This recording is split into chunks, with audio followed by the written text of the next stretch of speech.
What's going on, guys? Carter here with Edge Mindset. I don't know if I should do this. I really don't think I should.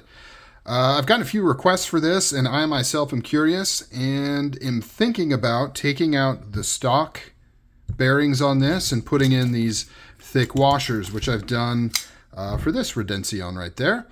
This one's different, though, because it's an integral. So you don't just take it apart. It's a little more tricky than that. Now, I did do a test run just wanting to see what's up. I took these screws out here. It's kind of some cool stuff going on. But then I kind of chickened out and bailed on the process because it didn't, I don't know. I get nervous. Because this is running bearings normally. Okay, let me rephrase this. I've taken integrals apart, but only the ones that are running on washers, I believe.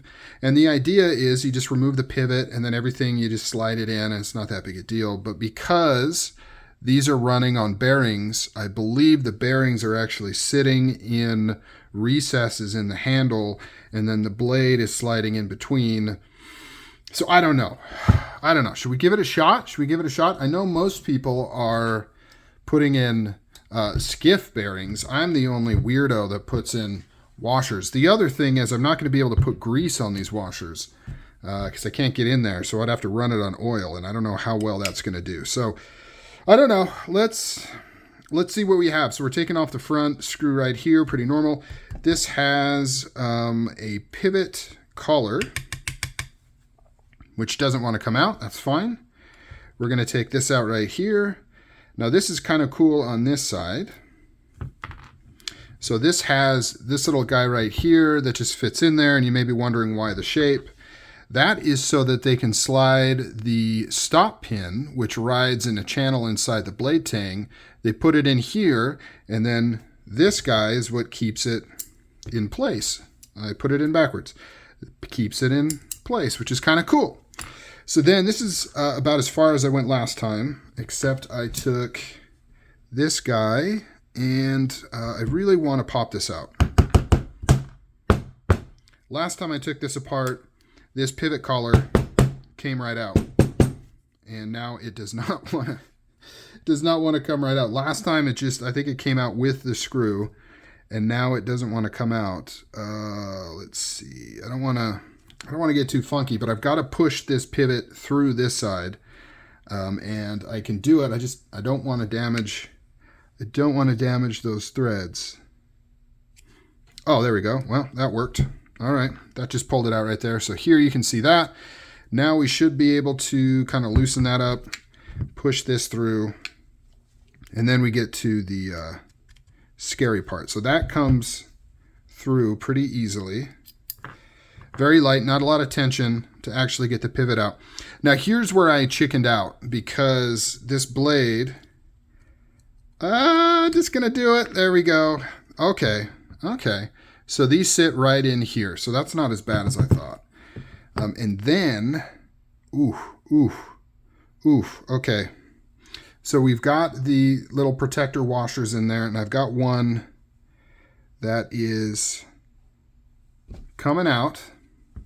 So we are going to put that back in its little home.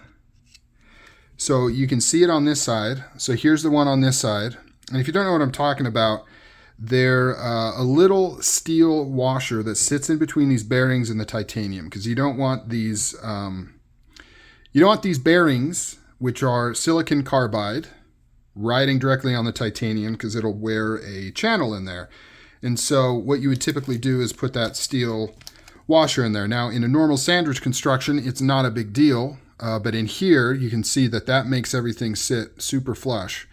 And so you don't want those falling out. You've got to put those in place before you try to wedge the blade in. So let's do this. All right, it wasn't as bad as I thought. I mean, we're not done yet. So yeah, famous last words. We'll hold off. Let me get some grease ready. Okay, we're ready to rock. Here's the plan of attack, I think.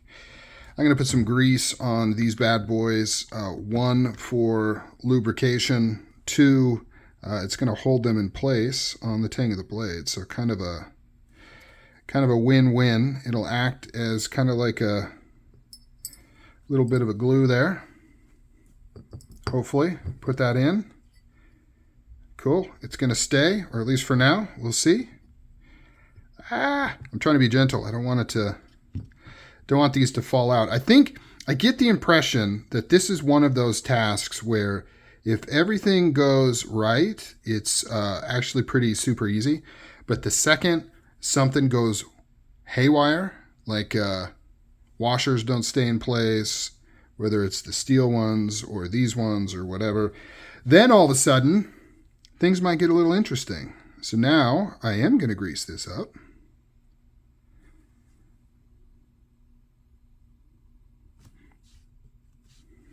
Sorry, the camera's shaking. I think my 14-year-old giant son is walking down the hall, and it literally makes this whole stand shake. Pretty crazy.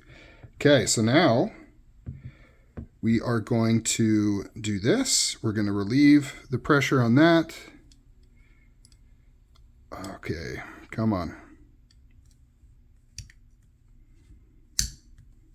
Ooh, that made a noise. That made a noise. I don't know if I like that noise. Okay, we're going to try to push this through. We're good on that stop pin. Nothing came out. Do a little wiggling. Okay, we're getting there. Okay, that popped in. Okay, we're good on that. Let's take this guy and go ahead and screw this in on this side just so that we have that stability. We'll give it a test run, see what we think.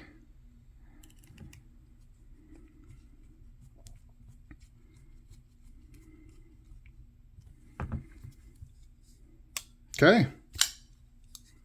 There she is. Not as bad as I thought. Look at that. Look at all that nasty grease coming out that end there. Nice. Nice, nice, nice. Not that bad at all. And coincidentally, so since I filmed the unboxing, ooh, that's stiff.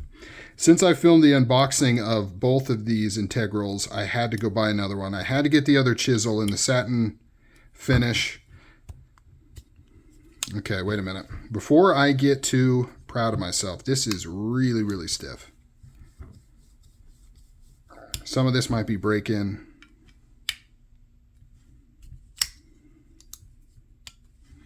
Yeah, that is really stiff.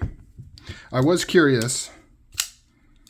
I've got to have this pivot pretty light. It's got a little bit of side to side. So I think what I'll do is before I run and grab my other exclusive, the PVD chisel, PVD chisel, I am going to play with this. I'm going to see if I can break it in. More than likely, it will smooth out and I'll be able to tighten this pivot up more and everything will be good. But I want to make sure I'm good to go before I start switching them out. But so far, it's pretty decent. It's just a little tight. And if I tighten this down all the way so that it doesn't have any side to side, I think it's going to be pretty dang stiff. But if you're just throwing in skiffs, I would imagine it should just replace right in. Hard to say though, hard to say. Don't take my word as a guarantee on that because tolerances are very tight in here because of the fact that you don't have anything else to like play with and tighten and loosen. Means you are at kind of the whim of the tolerances of the knife, and it could be that skiffs are close enough in most knives that it works just fine, but there is a potential that the tolerances don't quite line up as well as they should. I don't know. It's just speculation there. You know, we'll see. It's already starting to feel a whole lot looser. So not as bad as I thought. Not as bad as I thought. Sorry for the crap. I try to avoid doing these kind of videos. I'm just not very good at it. I don't have a good setup for filming this kind of stuff where I can see what I'm doing and my cameras, things are in frame. So I usually avoid kind of these working on knives kind of videos because people seem to get upset, you know. But this one I felt enough people requested it that I wanted to give it a shot. All right, guys, talk to you later. I'm out.